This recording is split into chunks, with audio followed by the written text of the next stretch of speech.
So you can have the best fancy door in the world or the best security in the world. If I deceive you or manipulate you to give the password, it's useless. Okay? So awareness is the key. So it's like talk like this, workshop, trainings is actually is the one of the key to prevent cybercrime or cyber attack from happening. Okay? So that's how I introduce myself. My name again is Rock Del Sorio, a DFIR specialist of Black Panther. So let's talk about cyber threat landscape and statistics. So with this agenda, we'll talk about market landscape, data breach, statistic, common attacks, and some takeaways. So here, the market landscape, global cybersecurity landscape for SMEs, or small, medium enterprise businesses. So small businesses employees experience 35 or 350% more than social engineering attacks than those larger enterprise. Also saying that 82% of attacks were against companies with less than 1,000 employees, and 37 companies hit by ransomware had 100 employees. And also saying this that 46% of all cyber breaches impact business with less than 1,000 employees. Also, 61% of SMEs were the targeted of cyber attack in 2011. When they targeted with ransomware, actually only 75% will continue in the business. Okay. In Philippines, with the data breach statistics, so Philippines ranks in 5th in data breach in Asia since 2004. That is based on Surfshark, it's a cybersecurity firm, and globally the Philippines is number 17. Okay, which is somehow is really what do you call this serious matter to deal with, right?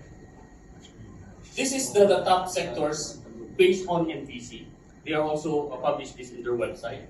So here in the government, they have like 55 on the government, financial service activities is 46, followed by retail trade with 7, healthcare facilities by 20, then education is 22. And the top sectors reporting cyber security incident in 2023 is the hotel and accommodation, financial services activities, healthcare facilities, real estate, and office administrative, office support, and other business support. So these are the top 5. And also by nature, the nature of most attack on SMBs is common misunderstanding. Only the big organization will be the target of cyber attacks, right? They are wrong, right? So because this is not a cyber defense strategies, this is naive actually. Because there are 2 types of companies with this kind of strategies. The companies that have been hacked and the companies that will be hacked. Right? In reality, attacks tend to be opportunistic in nature. And then SMBs with lower cybersecurity maturity are often targets. Because attackers have limited time and resources, and they want easier target to perform attacks that attackers that are low cost and have faster returns. So you must mabilis. They have like actually some automated tools that they can use to scan, you know. They can move on to the next and to the next, right?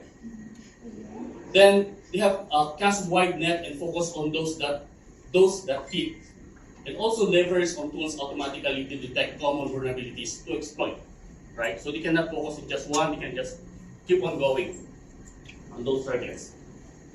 So our observations, the common attacks. Here are the common attacks vectors. First is the exposed services. So under exposed services, we have the remote services, database services, system services, web services, and firewalling issues.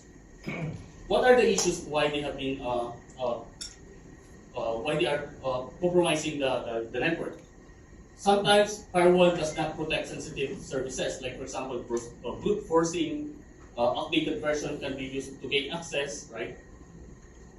The next one is the system security. If your system security is outdated, right, or known somewhere software vulnerabilities, software misconfiguration, SSL or TLS configuration, the problem there is some old or misconfigured software that can lead to exploitation of known vulnerabilities to gain access, eavesdropping on traffic, example, plain text data.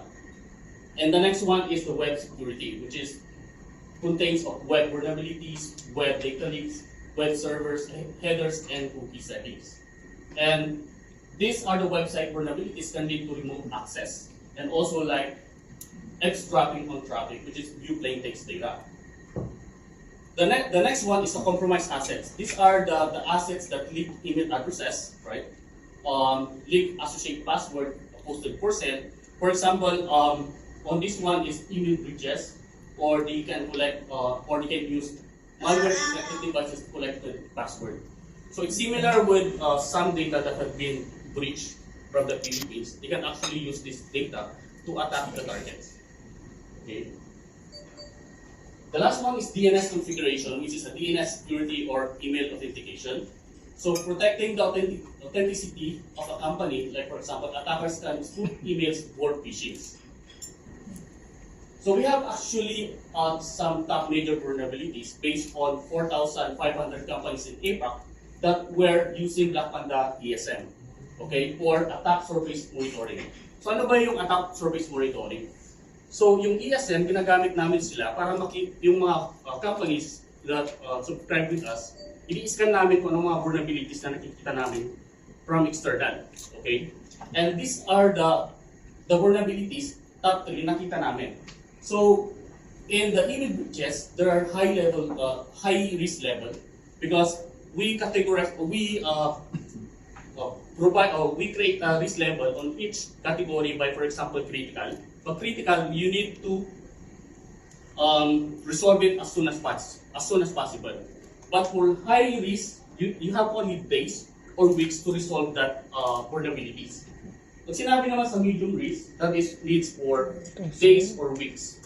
And then the last one, risk level category is the low, which is for information, which is you need to patch it or resolve it as soon as you can, or I'm sorry, whenever you can. Okay. So here in email breaches, based on our scan in APAC, we have 71.68%. Okay, which is siya yung pinakamataas sa tatlo. Then sumunod yung exposed services. Okay, for example, exposed services is like for example yung company gumagamit ng mga HHH para makapag-connect sa mga firewall nila or sa mga other assets nila, publicly available na nag-work from home, right? Na-expose kasi itong mga to, then hackers can try to brute force that, or if they have stolen the user or the credential, they can use it to break into the network. Okay? And then here we have the last one, which is the known vulnerabilities, which is 59.96%. Okay? So known vulnerabilities, for example, what happened last time with the Palo Alto network firewall, right? They have released a vulnerabilities, but before that, of course, that is zero day siya kasi wala pa siyang patches. So these are the one of the reason why some companies or organizations being hacked. So this is the top 3. This is the top 3 na nakikita rin namin based on our ESN. This is based on the 4,500 organization or companies in APAC. Okay? So, Black Panda observation. So, based on the case handled, okay, bakit na-hack or na-attack yung companies? So, one of the reasons is poor password hygiene, right? They just probably using the default password and they are not changing it, right? So, with password and shared password, even like sometimes the company, meron silang policies to change the password, every month or every week, kailangan magpalit and dapat complex yung password. But if they work with third parties who's working on their network, and then they are sharing the password, and yet these companies or third parties are not following the password policy that kailangan nilang gumamit ng complex password or yung mga enable yung two-factor authentication. Okay. The next one is not enforcing